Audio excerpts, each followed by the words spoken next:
ನಮಸ್ತೆ ಸ್ನೇಹಿತರೆ. ಶ್ರೀ ಶಿವಪುರಾಣದ 7ನೇ ಭಾಗವಾದ ತೃತೀಯ ಶತರುದ್ರ ಸಂಹಿತೆಯಲ್ಲಿ 2ನೆಯದು ಗಜಾಸುರ. ಸನತ್ ಕುಮಾರರು ವ್ಯಾಸರೇ, ಇದೋ ಕೇಳಿ, ಗಜಾಸುರನ ವಧೆಯ ಕತೆ ಕೇಳುವೆನು ಎಂದು ಆರಂಭಿಸಿದರು.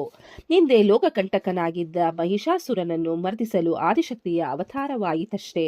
ದೇವತೆಗಳ ಹಿತಕ್ಕಾಗಿಯೂ ಲೋಕ ಕಲ್ಯಾಣಕ್ಕಾಗಿಯೂ ಪಾರ್ವತಿಯು ಬ್ರಹ್ಮ ವಿಷ್ಣು ಮಹೇಶ್ವರರಿಂದ ನಾನಾ ವಿಧವಾದ ಶಕ್ತಿಗಳನ್ನು ಪಡೆದು ಚಾಮುಂಡೇಶ್ವರಿಯಾಗಿ ಮಹಿಷಾಸುರನನ್ನು ಕೊಂದು ಹಾಕಿದಳು.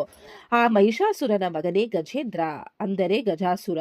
ತನ್ನ ತಂದೆಯ ವಧೆಯಿಂದ ಸಿಟ್ಟಿಗೆದ್ದ ಗಜಾಸುರನು ದೇವತೆಗಳ ಮೇಲೆ ಸೇಡು ತೀರಿಸಿಕೊಳ್ಳುವ ಸಲುವಾಗಿ ಬ್ರಹ್ಮನನ್ನು ಕುರಿತು ತಪಸ್ಸು ಮಾಡಿದನು. ಬ್ರಹ್ಮನು ಮೆಚ್ಚಿ ಗಜಾಸುರನಿಗೆ ವರವನ್ನು ಕರುಣಿಸಿದನು. ಇದರಿಂದ ಮದಅಂಧನಾದ ಗಜಾಸುರನು 3 ಲೋಕಗಳಲ್ಲೂ ಹಾವಳಿ ಮಾಡತೊಡಗಿದನು. ದೇವತೆಗಳು ಗಂಧರ್ವರು ದಿಕ್ಕೆಟ್ಟು ಹೋದರು. ಗಜಾಸುರನು ಮಹೇಂದ್ರ ಗಿರಿಯಲ್ಲಿದ್ದುಕೊಂಡು ವಿಷಯ ಲೋಲೋಪವಾಗಿ ವರ್ತಿಸುತ್ತಾ ತಪಸ್ವಿಗಳಿಗೂ ಸದರ್ಭಲಿರತರಿಗೂ ಬಾಧೆ ಕೊಡತೊಡಗಿದನು. ಗಜಾಸುರನ ಉಪಟಳವನ್ನು ತಾಳಲಾರದೆ ದೇವಾದಿದೇವತೆಗಳು ತಪೋನಿಷ್ಠರು ಶಿವನನ್ನು ಮೊರೆಹೊಕ್ಕರು. ಶಿವನಿಗೆ ಗಜಾಸುರನ ಮೇಲೆ ಭಾರೀ ಕೋಪ ಉಂಟಾಯಿತು. ತಡಮಾಡದೆ ಆ ದೈತ್ಯನ ಮೇಲೆ ತ್ರಿಶೂಲವನ್ನೆಸೆದು ಅವನ ಶಿರಸ್ಸನ್ನೆನ್ನೇ ಕತ್ತರಿಸಿದನು. ಬಳಿಕ ಅದನ್ನು ತನ್ನ ಛತ್ರವನ್ನಾಗಿ ಮಾಡಿಕೊಂಡನು. ಗಜಾಸುರ ತನ್ನ ಶಿರಸ್ಸಿನಿಂದಲೇ ಶಿವಸ್ತುತಿ ಮಾಡಿ ಶಿವನು ಪ್ರಸನ್ನನಾಗುವಂತೆ ಮಾಡಿದನು.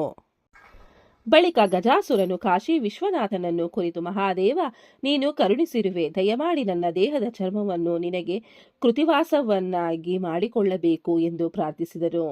ಶಿವನ ವರವನ್ನು ನೀಡಿ ಗಜಾಸುರನ ಶರೀರವನ್ನು ಕಾಶಿ ಕ್ಷೇತ್ರದಲ್ಲಿ ಮುಕ್ತಿ ನೀಡುವ ಜ್ಯೋತಿರ್ಲಿಂಗವನ್ನಾಗಿ ಮಾಡಿದನು. ಅದು ಕೃತಿವಾಸೇಶ್ವರ ಎಂದು ಹೆಸರಾಯಿತು. ಗಜಾಸುರನ ಚರ್ಮವನ್ನು ಶಿವನು ತನಗೆ ಒದಿಕೆಯನ್ನಾಗಿ ಮಾಡಿಕೊಂಡನು. ಗಜಾಸುರನ ವಧೆಯಿಂದ ದೇವತೆಗಳು ಸಂತುಷ್ಟರಾದರು. ಈ ಕಥೆಯನ್ನು ಹೇಳಿದವರಿಗೂ ಕೇಳಿದವರಿಗೂ ಎಲ್ಲಾ ದುಃಖಗಳು ದೂರವಾಗಿ ಅವರು ಮೋಕ್ಷಕ್ಕೆ ಭಾಗಿಗಳಾಗುವರು ಎಂದು ಸನತ್ ಕುಮಾರರು ವ್ಯಾಸರಿಗೆ ತಿಳಿಸಿದರು. ಬಳಿಕ ದುದುಂಬಿ ನಿರ್ಹಾದರು ವಧೆಯಾದ ಕಥೆಯನ್ನು ಹೇಳಿದರು. ಹಿಂದೆ ಹಿರಣ್ಯಕಶ್ಯಪು ಎಂಬ 2 ರಾಕ್ಷಸ ಸಹೋದರರಿದ್ದರು. ಹಿರಣ್ಯಾಕ್ಷನಿಂದ ಭೂದೇವಿ ಬಾಧೆಗೊಳಗಾದಾಗ ಮಹಾವಿಷ್ಣುವು ವರಹ ಅವತಾರವೆತ್ತಿ ಹಿರಣ್ಯಾಕ್ಷನನ್ನು ಸದೆಬಡಿದು ಕೊಂದು ಹಾಕಿದನು. ಅವನ ತಾಯಿ ದಿತಿ ನೊಂದಳು. ಆಕೆ ಪಡುತ್ತಿದ್ದ ಪರಿತಾಪವನ್ನು ಕಂಡು ದುದುಂಬಿ ಮತ್ತು ನಿರ್ಹಾದರೆಂಬ 2 ದೈತ್ಯರು ಹಿರಣ್ಯಾಕ್ಷನನ್ನು ಸಾವಿಗೆ ಕಾರಣರಾದ ಬ್ರಾಹ್ಮಣರನ್ನು ಹಿಂಸಿಸತೊಡಗಿದರು. ಬ್ರಾಹ್ಮಣರು ನಾಶವಾದರೆ ಅವರು ಗೌರವಿಸುವ ವೇದಗಳು ನಾಶವಾಗುವವು. ಯಜ್ಞಗಳು ನಡೆಯದೆ ದೇವತೆಗಳಿಗೆ ಹವಿಸ್ಸಿಲ್ಲದೆ ಕೈಗೆಡುವರು. ಆಗ ದೇವತೆಗಳಲ್ಲೂ ಗೆಲ್ಲುವುದು ಸುಲಭವೆಂದು ಬಗೆದು ಆ 2 ದೈತ್ಯರು ಒಂದೇ ಸಮಲೆ ಬ್ರಾಹ್ಮಣರಲ್ಲೂ ಹಿಂಸಿಸತೊಡಗಿದರು. ಹೆಚ್ಚಾಗಿ ಬ್ರಾಹ್ಮಣರಿರುತ್ತಿದ್ದ ಕಾಶಿಗೆ ಬಂದು ಅಲ್ಲಿ ಅವರಲ್ಲೂ ಥಳಿಸತೊಡಗಿದರು. ಬ್ರಾಹ್ಮಣರು ಇಟ್ಟುಕೊಂಡು ಇರುತ್ತಿದ್ದ ದರ್ಬೆ, ಸಮಿತ್ತು ಮೊದಲಾದವನ್ನು ತಿನ್ನತೊಡಗಿದರು. ದುದುಂಬಿ ನಿರ್ಹಾದಾರ ಉಪಟಳವನ್ನು ಬ್ರಾಹ್ಮಣರಾಗಲಿ ಋಷಿಮುನಿಗಳಾಗಲಿ ದೇವತೆಗಳಾಗಲಿ ಸಹಿಸಿಕೊಳ್ಳಲಾಗಲಿಲ್ಲ. ಅಂದು ಮಹಾಶಿವರಾತ್ರಿ. ಎಲ್ಲೆಲ್ಲೂ ಭೂಲೋಕದಲ್ಲಿ ಶಿವಪೂಜೆ ನಡೆಯುತ್ತಿತ್ತು. 2 ದೈತ್ಯರು ಹುಲಿರೂಪ ತಾಳಿ ಭಕ್ತಾದಿಗಳನ್ನು ಹಿಂಸಿಸಲು ಮುಂದಾದರು. ಶಂಕರನ ಪೂಜಾನಿರತರಾಗಿ ಬ್ರಾಹ್ಮಣರು ಶಿವಮಂತ್ರದ ರಕ್ಷಣೆಯಲ್ಲಿದ್ದರಿಂದ ದೈತ್ಯರ ಆಟವೇನು ಸಾಗದಾಯಿತು. ಶಂಕರನು ಸಿಟ್ಟಿಗೆದ್ದು ಲಿಂಗರೂಪದಲ್ಲಿ ಪ್ರಕಟವಾದನು. ದುದುಂಬಿ ನಿರ್ಹಾದರು ಪರ್ವತಾಕಾರದಲ್ಲಿ ಬೆಳೆದು ನಿಂತರು. ಇದರಿಂದ ಕುಪಿತನಾದ ಶಿವನು ಆ 2 ರಾಕ್ಷಸರಿಗೆ ಮುಷ್ಟಿ ಪ್ರಹಾರ ಮಾಡಿ ಕೊಂದು ಹಾಕಿದನು. ಹುಲಿರೂಪ ತಾಳಿದಾಗ ಹಿಸುಕಿ ಹಾಕಿದನು. ದುದುಂಬಿ ನಿರ್ಹಾದಾರ ಸಾವಿನಿಂದ ದೇವತೆಗಳು ಬ್ರಾಹ್ಮಣರು ಸಂತೋಷಪಟ್ಟು ಶಿವನ ಸ್ತುತಿ ಮಾಡಿದರು. ವ್ಯಾಘ್ರ ರೂಪದ ರಾಕ್ಷಸರ ಸಾವಿಗೆ ಕಾರಣನಾಗಿ ಶಿವನು ವ್ಯಾಘ್ರೇಶ್ವರ ನೆಲೆಸಿದನು. ವ್ಯಾಘ್ರೇಶ್ವರನ ಈ ಚರಿತ್ರೆ ಪುಣ್ಯದಾಯಕವಾಗಿರುತ್ತದೆ.